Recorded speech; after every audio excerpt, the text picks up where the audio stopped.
ఈరోజు రాజకీయ పరిస్థితులు ఏ విధంగా ఉన్నాయి, ఏ విధంగా మారుతున్నాయి అనేది అందరం కూడా గమనిస్తున్నాం.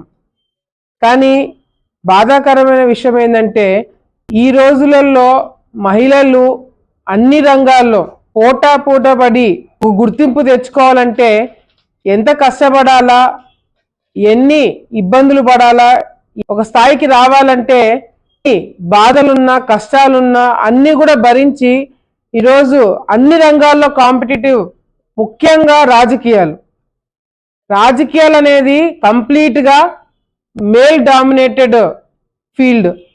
అటువంటి రాజకీయాల్లో మహిళలు రావాలన్నా బయట సొసైటీ కావచ్చు, ఇంట్లో ఫ్యామిలీ కావచ్చు, అందరూ సపోర్ట్ చేస్తే కానీ మహిళలు బయటికి వచ్చి రాజకీయాలు చేయలేని పరిస్థితి.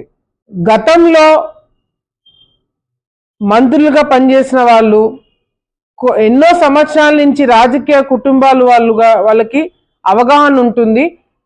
కానీ వైసీపీ నాయకులు ఇంకా ఏ కాలంలో ఉన్నారు, పద్ధతులేంటి, అసలు వాళ్ళ ఆలోచన విధానం ఏంటి అనేది కూడా ఎవరికి అర్థం కాని పరిస్థితి. సొంత చెల్లెళ్ళు మీద సోషల్ మీడియాలో అడ్డదిడ్డంగా రాపిచ్చే సంస్కృతి ఎట్లా మొదలైంది, అసలు ఆలోచన ఎట్లా వస్తుంది, సొంత కుటుంబ సభ్యుల మీద మహిళల గురించి రాపించాల్సిన కర్మ ఏం పట్టింది అనేది గతంలో మేము అందరం కూడా అనుకున్నాం.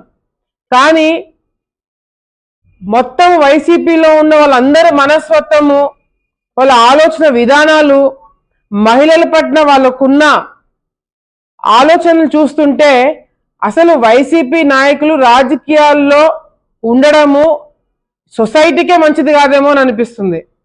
వచ్చే తరాల వాళ్ళకి అసలుకే మంచిది కాదు. వీళ్ళందరికీ ఏం నేర్పిస్తున్నారు, ఏం చెప్తున్నారు అనేది కూడా ఎక్కడ కూడా అర్థం కావట్లేదు. మొన్నటికి మొన్న నెల్లూరులో ప్రసన్న కుమార్ రెడ్డి గారు చేసిన వ్యాఖ్యలు, ఆయన మాట్లాడే తీరు చూస్తే మహిళలే కాదు, నాకు తెలిసి పార్టీలకు అతీతంగా అందరూ కూడా ఇది కరెక్ట్ కాదు అనే ఒక ఆలోచనలో ఉండినారు. మళ్ళీ ఆయన బయటికి వచ్చి నేను చెప్పిన దాని మీద నేను గట్టిగా నిలబడుతున్నాను, నేను నా మాటలు వెనక్కి తీసుకోలేదని చెప్పి మళ్ళీ ఆయన ప్రెస్తో మాట్లాడడం అనేది వైసీపీ నాయకులకున్న అహం బయటపడుతుంది. అంటే మహిళల గురించి మాట్లాడినా కూడా తప్పు తెలుసుకొని, లేదు పొరపాటున ఏదో కోపంలో అన్నాను అని చెప్పి హుందాతనంగా అందులో నుంచి బయటికి వచ్చేసింటే రాజకీయాల్లో హుందాతనం ఇంకా బతుకుందని అనుకోవచ్చు వైసీపీ నాయకులలో. కానీ బయటికి వచ్చి మళ్ళీ దాన్ని సమర్థించుకొని మిగతా వైసీపీ నాయకులందరూ కూడా దాని గురించి సమర్థించి మాట్లాడుతున్నారంటే నిజంగంటే వాళ్ళకి ఏమాత్రమైన ఆ పార్టీలో ఏమైనా కామన్ సెన్స్, సంస్కృతి ఏదైనా మిగిలింటే ఈ పనులు చేసిండే వాళ్ళు కాదు. వేమిరెడ్డి ప్రశాంత్ గారిని రాజకీయంగా ఎదుర్కోలేక ఈ విధంగా వ్యాఖ్యలు చేయడం అనేది చాలా నీచమైన పని. అంటే మహిళల్ని రాజకీయంగా ఎదుర్కోలేని వాళ్ళు, ఓటమిని సహించుకోలేని వాళ్ళు, కడుపు మంటతో మాట్లాడిన మాటలే తప్ప నిజంగంటే వేమిరెడ్డి కుటుంబం నెల్లూరులోనే కాదు రాష్ట్రం అంతా కూడా ఆయన ఎటువంటి మనిషి, వాళ్ళ కుటుంబం ఎటువంటి కుటుంబం అనేది అందరికీ తెలుసు.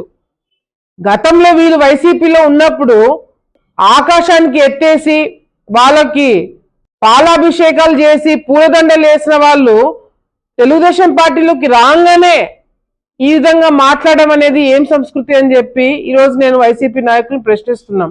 కానీ ఇటువంటి వ్యాఖ్యలు సొంత అంటే పర్సనల్ మ్యాటర్స్, వ్యక్తిగతంగా జీవితంలో జరిగే విషయాలు కూడా రాజకీయానికి లింక్ చేసి మాట్లాడినప్పుడు అది మీ హుందాతనం పోగొట్టుకోవడమే కాకుండా రాజకీయ పరిస్థితులు కూడా చాలా డిఫరెంట్గా తయారవుతాయి. వచ్చే తరారు వాళ్ళు కావచ్చు, మీ ఇంట్లో మహిళలు కావచ్చు, దాన్ని హర్షించరని చెప్పి కూడా ఈ సందర్భంగా వైసీపీ నాయకులకు తెలియజేసుకుంటూ ఇటువంటి వ్యాఖ్యలు చేసిన వాళ్ళని వదిలిపెట్టడానికి వీల్లేదు. క్షమాపణ చెప్పడానికి అవకాశం కూడా ఇస్తున్నారు. పాపము ప్రశాంత్ రెడ్డి గారు బయటికి వచ్చి ప్రసన్న కుమార్ రెడ్డి గారి పైన ఏదైతే దాడి, వాళ్ళ ఇంటి పైన దాడి జరిగిందో దాన్ని ఖండించినారు. దాన్ని ఖండించడమే కాకుండా మేము అటువంటి సపోర్ట్ చేయము, తప్పు తప్పే ఎవరు చేసినా అని ఆ మాట చెప్పిన దానికన్నా గౌరవం ఇవ్వాలి కదండి.